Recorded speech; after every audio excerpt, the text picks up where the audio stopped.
Et salut à tous mes serpents solides, ici Solid Snake, et aujourd'hui je suis très heureux de vous retrouver pour une toute nouvelle rubrique sur la chaîne.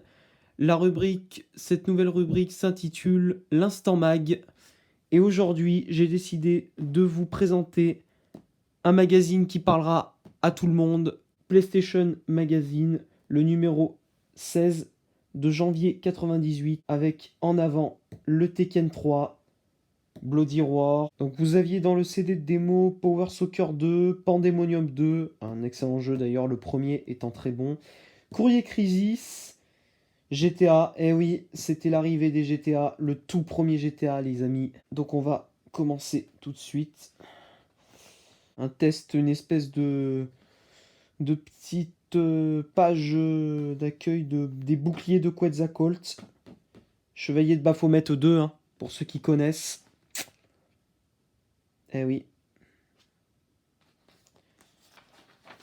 Là, on a une très jolie publicité Pandemonium 2. Une autre publicité sur le jeu Nuclear Strike. Un excellent jeu, une très très bonne série de jeux d'ailleurs. Les Strike, Jungle Strike, Urban Strike, tous ces Soviet Strike aussi. Tape pas sur tes potes, mais tape 3615 Virgin Game. Ah putain, eh ouais, les Virgin Game. Et gagne une borne d'arcade. Putain, on pouvait gagner une borne d'arcade Marvel Super Hero. Vous vous rendez compte, les amis? Putain. C'était premier prix, une borne d'arcade, un jeu, une figurine. Deuxième, le deuxième prix, ouais, un jeu, une figurine. Et le 51e, une figurine Spider-Man. Ah ouais, bah, c'est clair que la figurine Spider-Man, ça vaut pas la borne d'arcade quand même, les gars, hein. Différentes publicités aussi pour Micromania. On avait bah, les boucliers de Quetzalcoatl, Crash Bandicoot 2, forcément. Time Crisis, ah putain, ça c'est une dinguerie. Un excellent jeu, j'adore. D'ailleurs, il y aura un test un jour sur ce jeu. Sur la chaîne. Command & Conquer, Alerte Rouge.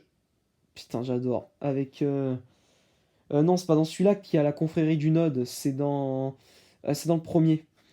Dans celui-là, t'avais le choix. C'était un RTS, stratégie, où t'avais le choix de choisir entre le camp soviétique et le camp américain.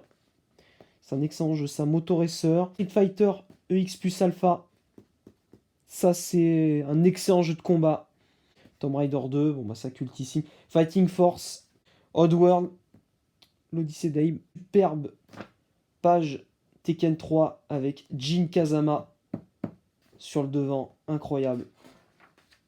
Voilà, le test de Tekken 3. Que je sais pas combien il avait été noté, on va regarder ça. Paul Phoenix, excellent personnage ça aussi. Alors, un excellent jeu de combat, un excellent jeu de fight, hein. La série des Tekken sont une série de jeux de combat cultissime de la PS1 de toute façon. Yoshimitsu, putain c'est un personnage que je kiffe aussi dans la série des Tekken. Le personnage de Yoshimitsu.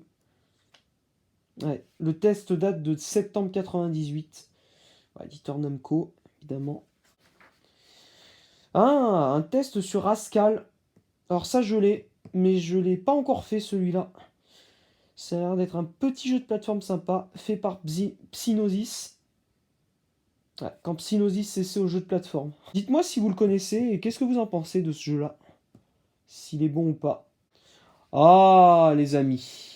Là, on est en train de rentrer dans un des plus grands jeux de la PS1. Le Heart of Darkness. Eric Chahi, Heart of Darkness, le titre évoque le souvenir d'un jeu de plateforme révolutionnaire. Ah bah, tu m'étonnes, ouais, c'était complètement révolutionnaire comme jeu. Dont la sortie, toujours imminente, fut sans cesse repoussée. Ouais, c'est vrai qu'il a été sacrément repoussé, le Heart of Darkness, à l'époque, hein. Gran Turismo, bah évidemment, hein. Gran Turismo, hein, ça de toute façon. Jeu cultissime, série de jeux de course cultissime de la PS1, j'ai envie de dire.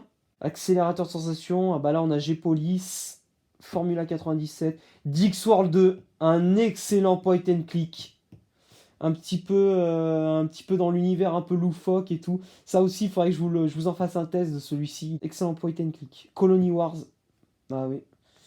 Overboard, là on a le test de Resident Evil, la version Director's Cut, du Resident Evil 1. Ah, bah là, on arrive sur un test d'un excellent jeu de combat. Ça, c'est une tuerie, c'est une dose ultime. Bloody Roar. Putain, quel bon jeu de combat. Attention au jeu, car ce jeu a mangé du lion. Tu m'étonnes. Combat où tu peux te transformer en créature, en animal. Ça, c'était un jeu incroyable. Un sacré test, hein. Il y avait eu un sacré test dessus d'ailleurs, hein, avec tous les personnages. Et il avait été noté 8 sur 10. Parce qu'à l'époque, c'était sur 10 qui notait les jeux. Oh là là, et là, on enchaîne encore sur une dinguerie encore. Marvel Super Hero. Bon, ça, je présente pas, hein. Excellent jeu de combat, ça aussi. De Skull Monkeys. Ça, c'est un excellent jeu. Excellent jeu, un peu dans un univers pareil, un peu loufoque. Où vous contrôlez un squelette, si je dis pas de conneries. Un excellent jeu de plateforme. En 3D et tout. Il a reçu 7, il était noté 7 sur 10. Pour le design, il a été 8. Ah bah ouais, 8, ouais, c'est clair qu'un 8 était mérité pour le design. Le musique et le son 8. La durée de vie 8. Et l'originalité 8, ouais, c'est clair. Ouais, putain, il a reçu que des 8. Mais il a quand même eu un 7 sur 10. Cool Border 2, ah bah ça, excellent jeu de snow, hein. Un jeu, aussi un grand classique de la console. The Clock Tower, le fameux The Clock Tower. Un jeu que j'adorais me faire aussi.